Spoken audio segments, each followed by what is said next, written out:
पाकिस्तान के बाहर हम करेंगे, लेकिन ये बड़ा झटका पाकिस्तान के लिए। और इस बीच एक और बड़ी खबर आ रही है। पीएम आवास पर अहम बैठक जारी है। पीएम के तीनों सेनाध्यक्षों के साथ ये बैठक है। सीडीएस अनिल चौहान भी इस बैठक पे मौजूद है। एनएसए अजीत डोभाल भी बैठक पे मौजूद है। बेहद अहम है ये बैठक, क्योंकि आज दिन भर भी हमने देखा किस तरह से रक्षा मंत्री बैठकों में व्यस्त रहे। हर एक अपडेट लेना, फीडबैक लेना भी जरूरी है। जहां प्रधानमंत्री नरेंद्र मोदी को भी हर एक चीज से अपडेट कराया गया, उन्हें हर पल की जानकारी दी गई।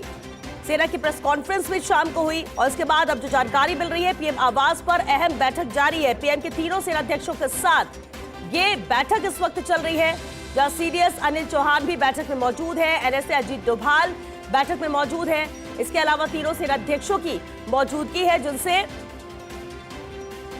पीएम मोदी बात कर रहे हैं, आगे की रणनीति को लेकर भी चर्चा कर रहे हैं, क्योंकि जल, थल और नभ हर जगह से प्रहार पाकिस्तान पर।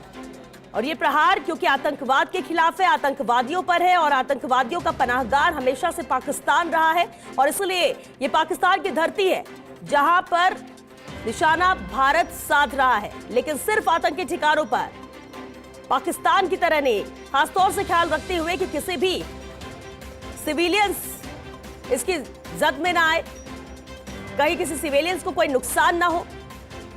और बता दें आपको, इस अहम बैठक में रक्षा मंत्री राजनाथ सिंह भी मौजूद हैं। हालांकि इससे पहले भी सुबह से हमने जो तस्वीरें आप तक पहुंचाई, रक्षा मंत्रालय में रक्षा मंत्री ने सबसे पहले तीनों सेनाध्यक्षों के साथ मीटिंग की। इसके बाद पीएम को भी ब्रीफ किया गया। शाम को सेना की प्रेस कॉन्फ्रेंस हुई और उसके बाद अब ये बेहद अहम बैठक है जो इस वक्त पीएम आवास पर चल रही है। और एक्सपर्ट कर्नल अनुपम जेटली जी भी हमारे साथ जुड़ चुके हैं। अनुपम जी, बहुत स्वागत है आपका सर।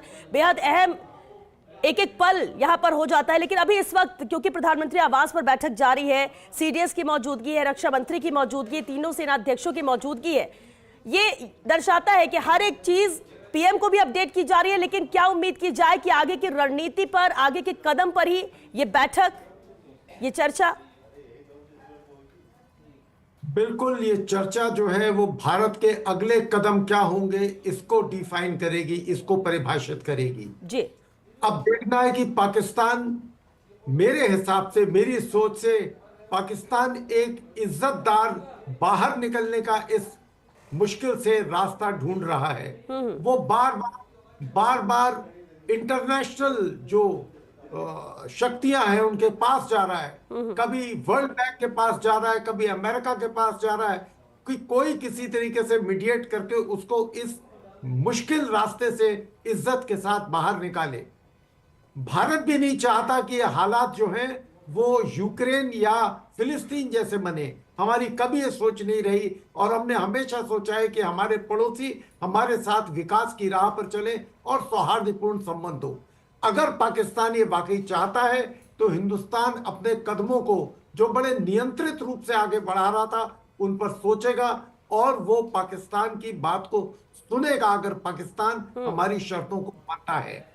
और अगर नहीं मानता तो फिर जैसे पिछले 2 रातों से हो रहा है, आज की रात भी उसी तरीके से पाकिस्तान को दंड दिया जाएगा, उसको पनिश किया जाएगा।